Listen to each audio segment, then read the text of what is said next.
Being alone is not a punishment. It is a calling, a silent invitation from life for you to start listening to yourself again. At first, the silence feels like an abyss, as if the whole world had stopped and left you there, without direction. But gradually, that same silence begins to speak. It whispers truths that were muffled by the noise of expectations, attempts, and the promises you made to others while forgetting yourself. Being alone is when the noise of the world ceases and your own voice finally begins to be heard. Some confuse being alone with being abandoned, but loneliness and solitude are not the same. Loneliness arises from the absence of others.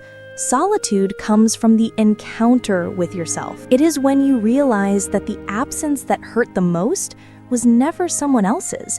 It was your own. It was the emptiness left each time you stayed silent to avoid losing. Each time you accepted less than you deserved just to continue being chosen. Being alone is the moment when the soul says, "Enough, I want to return to myself." Carl Jung said, "Who looks outside dreams. Who looks inside awakens." And it is in this awakening that being alone transforms into healing, because it is there that you discover you do not need anyone to feel whole, that you are not half of someone else, nor a fragment of an interrupted story. You are the beginning and the end of your own journey. The love you searched for so much may have always lived in the mirror you avoided facing. But it is natural to be afraid. Fear of emptiness, fear of not knowing what to do with so much space, fear of realizing that for so long, love was confused with the presence of someone, not with the presence of yourself. Yet this fear is not the enemy. It is the portal.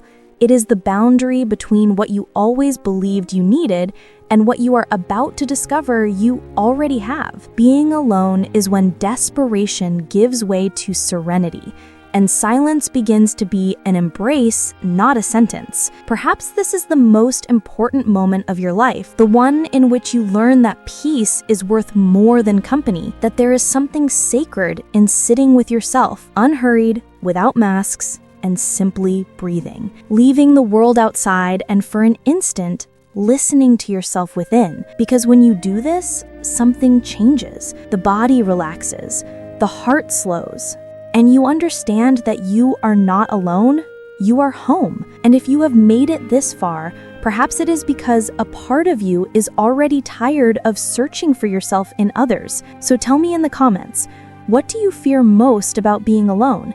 And what do you think you could discover if this time you chose to stay in your own company?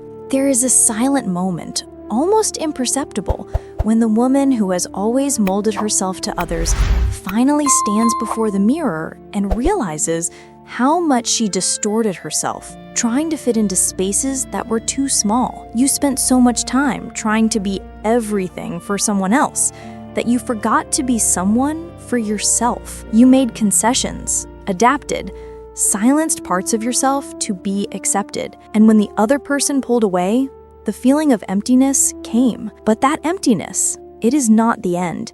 It is the beginning. Being alone is the moment when the masks fall, when the noise of others' expectations quiets, and the sound of your own truth begins to echo. At first, it hurts, because your mind tries to fill the silence with old narratives. Was I not good enough? Am I paying the price for being too intense? But little by little, the silence shows you something else. Perhaps the love you were searching for so much was never from the other person. It was the love you denied yourself. Carl Jung said, "Who looks outside dreams. Who looks inside awakens." And that is what happens when you choose to be alone. You awaken. You begin to realize that your need to be loved was far more tied to the fear of not existing alone than to the genuine desire to be in connection. It is in this moment that solitude transforms into a mirror. Everything you projected onto others, the need for approval, to be seen, to be chosen, begins to reveal itself within you, asking for acceptance. Being alone is the first step of a reunion. You begin to feel the weight of your own choices, And instead of blaming yourself, you start to understand yourself. You realize that love is not about losing yourself to fit into someone else's world, but about finding yourself, so that one day you can consciously choose who deserves to accompany you. And the most beautiful part is realizing that the love born from solitude is not needy. It is mature. It does not seek to fill the void. It arises from fullness. When you stop trying to be everything for someone else, you begin to be what you always were, enough. This sufficiency is not arrogance. It is peace. It is knowing that you do not need to beg for scraps of affection because you already nourish yourself with your own presence. It is discovering that being alone is not a punishment. It is a gift. It is your emotional rebirth. And if you are listening to this now, perhaps it is time to pause. Take a deep breath and ask yourself, who have I been when no one is watching? Because in that answer lies the beginning of your healing. If this topic resonates with you, leave in the comments what challenges you most about being alone. It is important to understand what this phase is teaching you, and perhaps what it is still trying to show you. There is a profound difference between being accompanied and feeling accompanied, and perhaps for a long time, you have confused the two. How many times have you been beside someone and still felt alone? How many times have you lain next to someone who said they loved you, yet felt an abyss between words and actions, between body and soul? It is at this point that conscious solitude begins to fulfill its role. It shows you that true presence is not physical, it is emotional. Being alone consciously is an exercise in clarity. At first, the silence can be uncomfortable because it exposes what the distractions of relationships often hid. The mind tries to fill the space with memories, longing, and idealizations, but over time, you begin to realize that the emptiness you fear is not the absence of someone else, it is the absence of yourself. Conscious solitude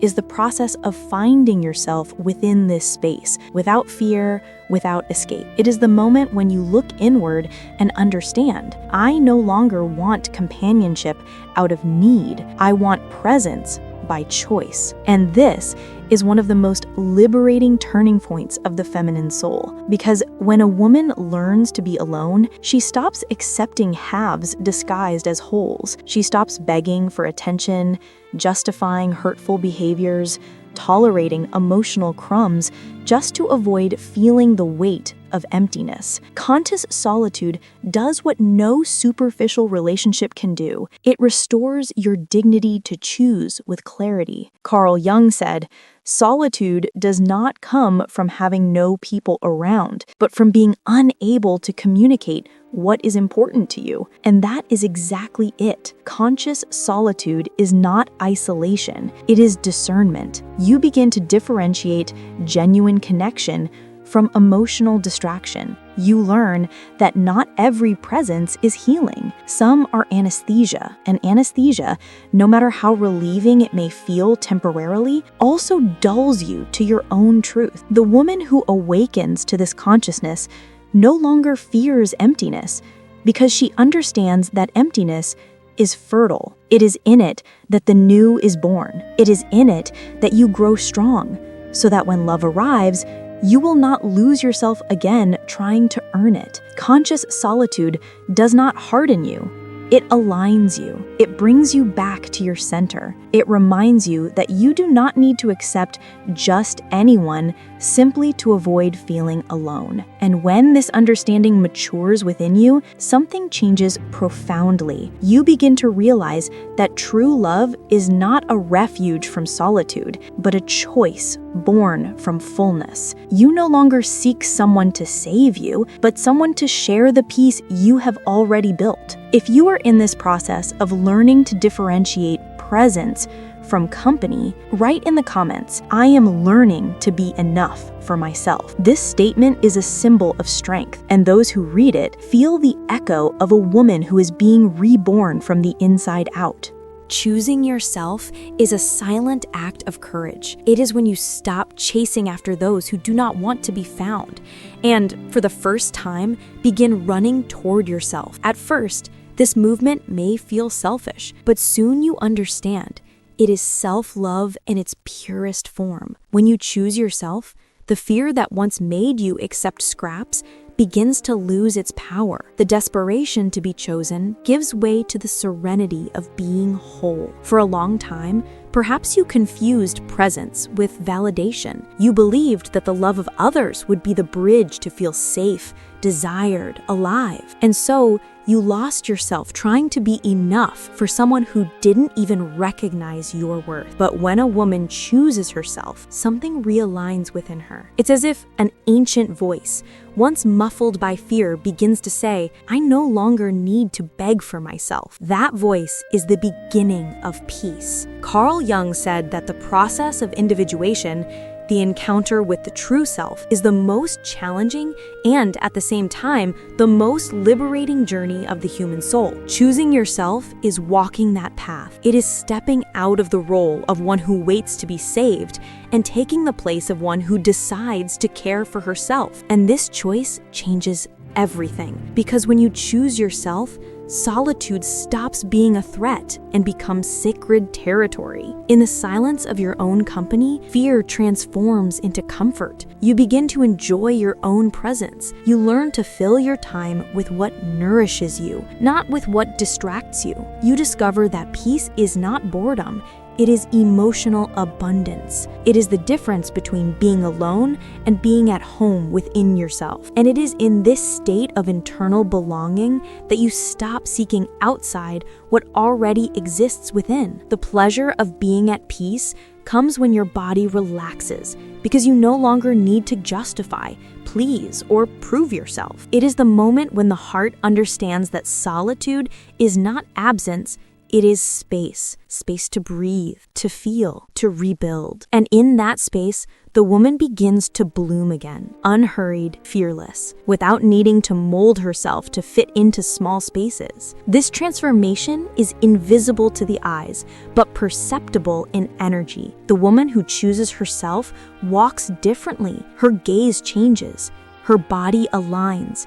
Her words gain weight and calm. She no longer needs to shout to be heard because she finally listens to herself. And when she listens to herself, the world begins to hear her too. The fear of being alone dissolves because self-love occupies the space fear once held. What was once emptiness becomes fullness. What was once neediness transforms into stillness. And what was once seeking becomes encounter. Being at peace is not giving up on love. It is learning not to give up on yourself for the sake of any love. Write in the comments, "Today I choose myself." These 4 words are a commitment to your emotional freedom.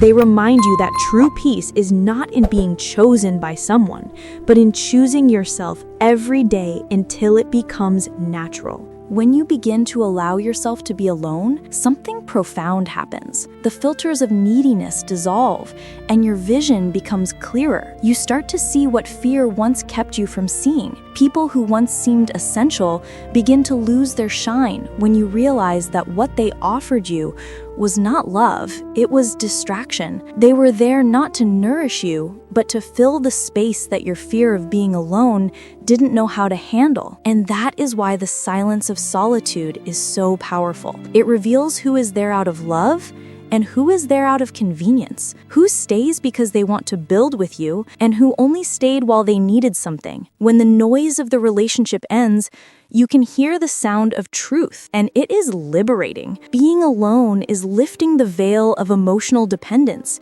It is seeing the other person as they truly are, not as your neediness would like them to be. For a long time, perhaps you confused attachment with love. You wanted so much to be loved that you accepted little, believing that little was all there was. But when emptiness becomes silence, and silence becomes awareness, you understand. Those who love you do not bind you, they expand you. And those who only occupy you exhaust you. Solitude brings this clarity. It puts you face to face with the difference between love that strengthens you and the bond that weakens you. Carl Jung said that the unconscious projects onto others what we have not yet recognized in ourselves. And it is precisely when we are alone that this projection dissolves. You begin to see the other person through the eyes of reality, not through the eyes of neediness. And what once seemed like love now reveals itself as a mirror of your own wounds. The absence of the other becomes a mirror of your own healing process. Being alone also shows you the type of energy you want to keep close. People who once left you in doubt begin to bother you. Situations you once tolerated out of fear of being alone become unacceptable because you no longer need company to feel whole. Solitude sharpens discernment. It teaches you to differentiate between true love and mere convenient company. This clarity is painful, but liberating. It requires detachment, but it brings freedom. And in this process, you begin to understand that loving is not about staying anywhere. It is knowing when it is time to leave. Because those who truly deserve to be by your side don't need to convince you with promises. They show up with actions. And those who only filled the space of your neediness, once you heal, naturally move away. Conscious solitude creates a natural filtering. Fragile connections break, superficial ones distance themselves, and the true ones remain. And the most beautiful part is that when you stop seeking love to fill holes, you start attracting people who vibrate on the same frequency as your peace. People who come not to complete you, but to add to your life. Write in the comments, "Today, I choose relationships that enrich me." This phrase is a powerful reminder that being alone is not a punishment. It is the filter life uses to leave only what is true by your side. Because the love you deserve begins when you allow yourself to be alone, without feeling any less for it. There is a type of reconstruction that does not happen between words, but between pauses. And it is in this silence, in the absence of external noise, that you begin to truly hear yourself. After living through relationships that diminished you, that made you doubt your worth, silence can feel like an abyss. But over time, you discover that this abyss is actually a space for a new beginning. It is there that you gather the pieces of yourself that were left in the hands of those who did not know how to hold you. Being alone is like returning home after being lost for a long time. At first, the echo of emptiness frightens you, but soon you realize that this emptiness is fertile. It is there that you plant the love you were not given. It is there that you learn to look at yourself with tenderness, without needing applause. Solitude becomes a temple, where your self-esteem begins to breathe again. And every time you choose to stay, instead of running after someone who left, it is another brick in the construction of this new version of yourself. Strong, whole, at peace. Carl Jung said that the encounter with oneself is the most feared and at the same time the most necessary, because it is in this encounter that you face what you tried to hide from yourself, the wounds, the lacks, the needs. But it is also where you discover the strength you have always had, even when you believed you were broken. Solitude puts you face to face with your shadow, and it is by embracing it, not running from it, that your self-esteem blooms. You begin to remember who you were before trying to please the world. You remember what you liked to do, what made you laugh alone, what brought you lightness. Solitude gives you back the ability to be enchanted by the simple things: a hot cup of coffee, a sunset, a song that makes you close your eyes and feel. Things that once seemed small regain their value. And this return to the essential is what reconstructs you. With every moment of silence, something within you reorganizes. The mind slows down, the body relaxes, the heart calms. And in this state of presence, you begin to realize how much you adapted to so little, how much you confused acceptance with love, how much you shaped yourself to fit into spaces that were never yours. And when this awareness awakens, you no longer accept less, because now you know who you are and what you deserve. The reconstruction of self-esteem does not happen through declarations of love, but through silent choices. Choosing not to respond to that message that only confuses you. Choosing to sleep in peace instead of insisting on someone who does not value you. Choosing to take care of yourself, to prioritize yourself, to respect yourself. Each of these decisions is an affirmation of self-love. It is you telling yourself, I am enough, and the love I seek begins here. Solitude then ceases to be absence and becomes presence. A profound, loving, spiritual presence. It is when you understand that what heals you is not the other person, but the encounter with yourself. And in that encounter, the wrong love loses its power, because what once destroyed you now teaches you. What once diminished you now strengthens you. And what was once pain now becomes wisdom. Write in the comments, today I choose to rebuild myself in silence. This choice is the seed of your new story, a story in which the love that saved you was the one that grew within you, not the one you tried to take from someone who never knew how to love you. Being alone is the beginning of your freedom. It is the moment when you finally understand that no love is worth more than your own peace. Because peace is the space where true love is born, and this love, before being shared with someone else, must first bloom within you. When you discover yourself whole in your own presence, emptiness ceases to exist. What was loneliness becomes home. What was pain becomes strength. What was waiting becomes movement. Carl Jung said that what we deny dominates us, and what we accept transforms us. And perhaps this is the greatest secret of solitude. It transforms you when you accept it, when you stop fighting against the silence and begin to listen to it, when you stop seeking distractions and start facing yourself. It is in this moment that freedom happens. Silent, profound, liberating. Being alone is not failure, it is an achievement. It marks the beginning of a new phase, where you do not beg for love, do not plead for presence, do not erase yourself to fit in. It is the moment when you choose yourself with the same intensity with which you once chose someone else. And this choice changes everything, because the woman who chooses herself no longer settles for crumbs, shallow relationships, or empty promises. She has learned that love is not disguised neediness. It is the expansion of the soul. The freedom of being alone restores the power to be who you are without filters, without masks, without fear. You begin to realize that true companionship is not found in the presence of someone else, but in your own awakened consciousness. And it is this presence that heals you. Because when you are whole within yourself, no one can take you from yourself. The peace that arises from this state is unshakable.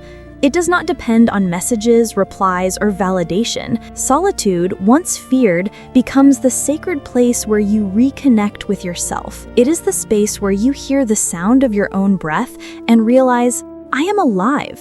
And that is enough. It is the moment when you look in the mirror and for the first time do not search for flaws, but recognize the woman who endured, who fell, who rebuilt herself, and who is now ready to live differently. Being alone is the beginning of your freedom, because it is the turning point between the past that hurt you and the future you begin to choose consciously. It is the closing of the cycle of emotional dependence and the birth of effective autonomy. From this moment on, the love that comes will no longer be a plea for salvation, but a genuine exchange, because you have already saved yourself. So, if this video touched something within you, write in the comments, I choose my peace.